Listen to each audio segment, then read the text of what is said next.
June was quite the memorable month for our third Fusion qualifier. With the director, also known as myself, down and out with a broken fibula, this qualifier was bound to be an eventful one. As I watched on from my trusty office chair, our ninjas were faced with their next challenge, the first Fusion technical course.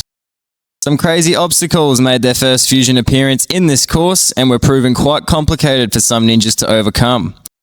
But it didn't take long for someone to figure out the techniques required, which inspired the remaining athletes to do the same. In fact, it only took 8 ninjas attempting this course until Yvonne Smith was able to pull off the only full clear of the day. As always, the audience were frequently on the edge of their seats with some spectacular splats, clutch saves and insane sends that made this qualifier all the more entertaining. The cranes were an early obstacle to stump our athletes. Across the day, they were constantly proving difficult and weren't going down without a fight. In fact, this was the only way some ninjas were able to get through. But for our elite adults, getting through the cranes wasn't the only challenge, as they were then tested on their skateboarding skills next. We saw quite a number of different techniques on this next one. Some ninjas blitzed through like it was nothing, others had to improvise. And a few maybe went too fast that even the cameraman couldn't keep up. An obstacle that didn't claim too many, but was equally tricky as the others, was the giant seesaw. Designed more to slow athletes down, there was the occasional, "Wait, where's the dismount again?" from our ninjas, which unfortunately cost Hayden Usher the win. Again, there were some surprise packages who came from nowhere to claim gold, as well as some returning victors who continued their dominant march throughout the season. So without further ado, let's dive into them now.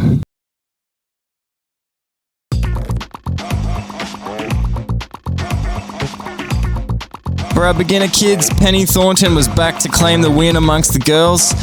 Being our second runner for the day, she had a tough time figuring out obstacle number 1, but never quit.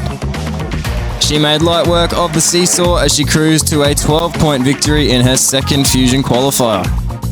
And for the boys, it was rookie Daniel Butler who surprised everybody with an 18-point win and taking the qualifying position.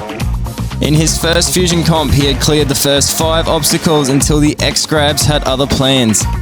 After picking himself back up, he went for a surf and stumble on the seesaw, but ultimately got the win he deserved. In the beginner youth division, we were all shown once again that it is the Smiths world and we are just living in it.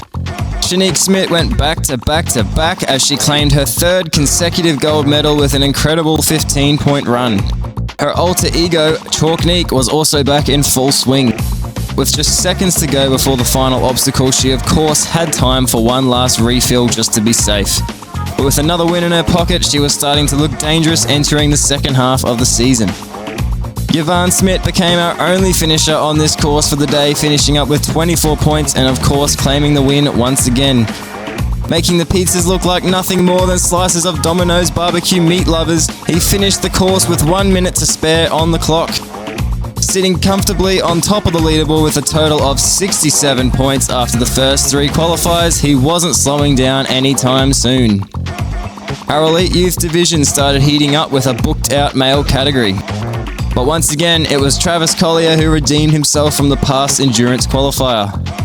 After being bribed with Robux if he could pull off the full clear, the pressure was on until he hit a sudden roadblock on obstacle 1. But he made sure to make the rest of the course look like a video game as he hit the buzzer with 21 points and his second win of the year.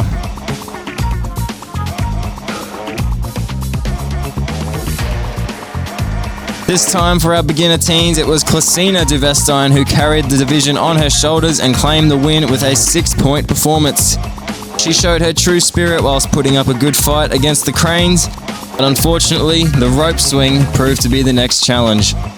However, improving on her last endurance score, she was in good position to contend for the title for the remainder of the season.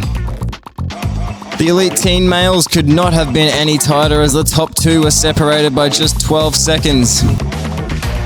Benny Dowes and Cody Reed had been dominating for the first 2 qualifiers of the season, with Cody just slipping ahead in each one. And once again, it was he who pulled away with his 3rd consecutive win of the year. Coming into this qualifier without failing a single obstacle across 2 qualifiers, pressure was tense until he came undone on obstacle 2. But getting back up and brushing off the rest of the course, he cruised to the buzzer with 21 points. For the ladies, we once again had a new winner. Darcy Jenkins made her return from the speed qualifier in March, and this time was on a mission. Only failing on the second obstacle, she quickly made her way to the buzzer with 21 points and locking her ticket to finals. Once again in the beginner adult division, the previous winner was knocked down by a rookie. Jasper Swalwell appeared not only in his first fusion competition, but his first competition altogether. Claiming the win over Scott Shakau by 3 points and finishing a whole minute faster, he put on a show for the audience as he quickly made a name for himself. Sarah Duvestein returned to seal another win, improving on her previous score of 2 points in the endurance qualifier. She got those points whilst playing a life-size game of Operation on the circuit board obstacle. With 2 wins now to her name, she was also stamping her authority on the competition. Lastly, our elite adults undoubtedly were the most entertaining division of the day. Amongst the men, the top 3 were all tied on 15 points each, but it was Sonny Akshnik who claimed gold, a full 52 seconds faster than second place. Clearly going for the fastest time in this division, he actually pulled off the fastest clear of the day after some full sends didn't quite go to plan. But he locked his spot in finals and got the win in just his first fusion appearance. Abby Cutts was once again dominant for the ladies, finishing up with 18 points and beating all the men whilst she was at it.